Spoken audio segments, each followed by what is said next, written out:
Hey, welcome back. Today we're talking about 5 things you can do to lower your insulin and therefore transform your body composition. Not talking about weight loss, we're talking about body composition transformation here. So you get your insulin under control because that is the prerequisite for fat loss, for fat burning, is overall insulin levels going down, output going down during the day. The more flour, added sugars, artificial sweeteners we consume, the more insulin is produced to pull glucose out of our bloodstream. With each passing year, the pumping of sugars, flours, artificial sweeteners, aspartame, sucralose, acetylcholine, potassium, insulin sensitivity decreases.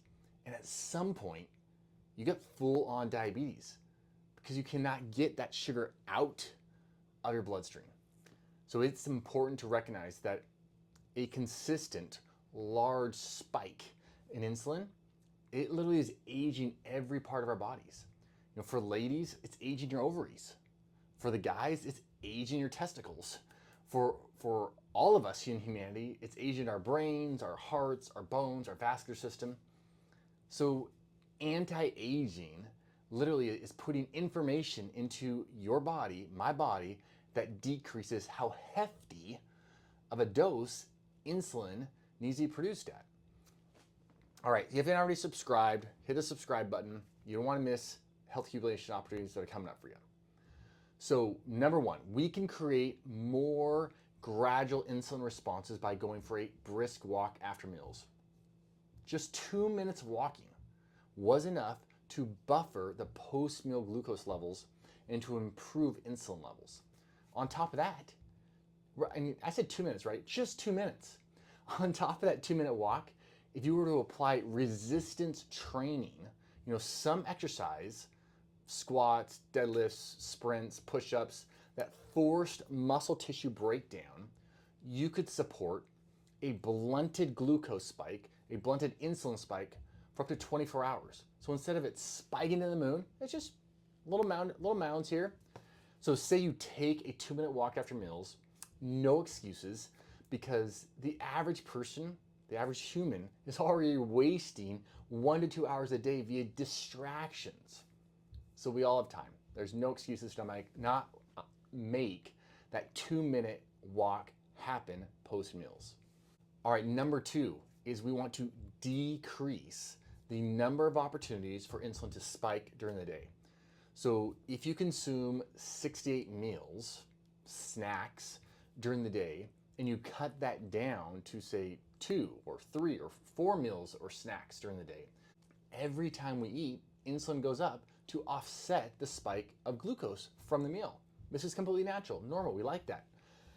Now, if you're eating in a smaller window and less frequently during the day, you will have less insulin needing to be produced because there's less glucose spikes during the day. And this allows insulin receptors to reboot themselves, to get resensitized for the next meal, because they aren't just like, more insulin, more insulin, more insulin, more insulin. That's not happening all day.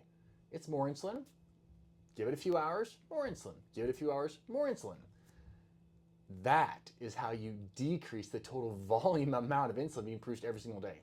Because you're walking around the entire day with insulin just high all day long, you're gonna have a really tough time burning fat because the body's being told to store, store, store all day long.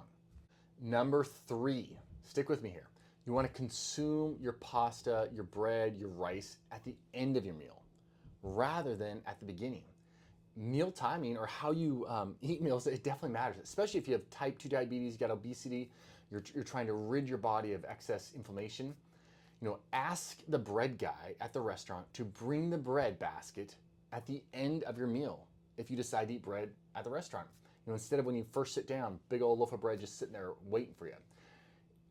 Eating the starchy carbohydrates at the end versus the beginning completely changes the body's response to that meal. So eating at the end, the carbohydrate, the processed carbohydrates, at the end decreases the post-meal glucose and insulin response, which is what we're trying to do here today, right? So consider if you have bread, pasta, rice, of some sort at each meal, and you simply put that at the end instead of the beginning or the middle of the meal, you're saving your eyeballs, you're saving your skin, you're saving your kidneys, your vascular system from aging at an excessively fast pace. And when things age fast, we get dementia, we get Alzheimer's, we get diabetes, we get blood pressures, heart attacks, that kind of stuff. All right, so number 4, consume vinegar before meals or as your salad dressing. So vinegar ingestion has been shown to lower post-meal glucose spikes and fasting glucose in type 2 diabetics. Interestingly, the acetic acid, which is in vinegar, deactivates this enzyme called alpha amylase. And this causes sugar and starch that we would consume to be more slowly converted to glucose. And when we slow down that conversion, we slow down the rise in glucose in our bloodstream. Hence, we need less insulin required to clear that glucose. Number 5, and probably the most important, because it makes the rest of these habits really come together and kind of fall into place, is to make your home a haven. It's a safe place when it comes to insulin and glucose spiking, because it's filled with life-giving food. If your cupboard is loaded on your fridge and your freezer is loaded with crackers, chips, organic candy, keto ice cream, juice, soda pop, protein bars, those liquid protein shakes, popcorn, fruit leathers, muscle milk, you're going to have a tough time sticking to your plan when emotional unrest shows up, when you have a bad night of sleep, when you don't feel like your husband, your wife, your boss, your mom understands you. When you're having a tough day, you're going to fall prey to that. So my home is the easiest place for me to eat whole, life-giving food that support optimal blood sugar and insulin regulation. If your home does not do that for you, what is the excuse? What are you waiting for? Because that is one place you can have control over, is your own home. I would suggest, ask your friend, ask your family member, is the excuse I'm making related to my home situation, my cupboards, my fridge, my freezer, is it relevant? Is it legal? Is it true? And if you're not getting a straight answer for them, feel free to leave your excuse in the comments, message me, email me your excuse, and we'll see if it is legitimate.